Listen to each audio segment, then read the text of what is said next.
for Team Capiz after defeating our defending champions Cagayan de Oro with a score of 46-61 and getting their ticket to the championship game tomorrow.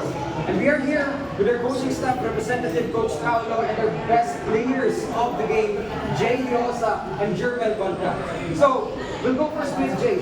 Jay, in your clutch, please, how did it motivate you during the fourth quarter to keep scoring and helping your team get the win?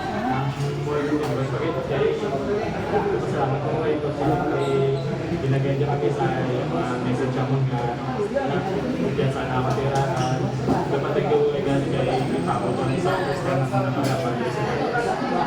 Okay, thank you, Jay. Now we'll go with Jermel with 13 points, 8 rebounds, 6 assists. Effortlessly doing his job both sides of the court.